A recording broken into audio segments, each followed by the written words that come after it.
അങ്ങനെ അലീനയുടെ മേക്കപ്പ് എല്ലാം കഴിഞ്ഞതിന് ശേഷം ഞങ്ങൾ മൂന്നുപേരും പള്ളിയിലേക്ക് പോകാൻ ഡ്രസ്സൊക്കെ ചേഞ്ച് ചെയ്ത് റെഡി ആയിട്ടുണ്ട്. അപ്പോൾ എപ്പോഴത്തെയും പോലെ തന്നെ ഞങ്ങൾ മൂന്നുപേരും ഒരേ ഡ്രസ് കോഡാണ് കേട്ടോ.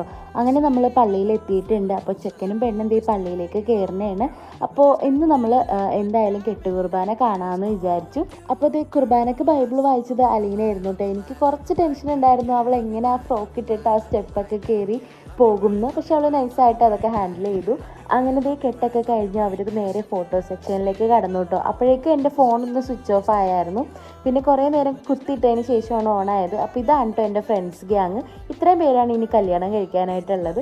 അങ്ങനെ നമ്മൾ കുറച്ചധികം നേരം സംസാരിച്ചൊക്കെ നിന്ന് കുറച്ച് ഫോട്ടോസൊക്കെ എടുത്തിട്ട് അവർ നേരെ പോയി. അത് കഴിഞ്ഞിട്ട് കുറേ നേരം കഴിഞ്ഞിട്ടായിരുന്നു കേട്ടോ സെക്കൻഡ് സാരി ചേഞ്ച് ചെയ്യാനായിട്ട് വന്നിട്ടുണ്ടായിരുന്നത്.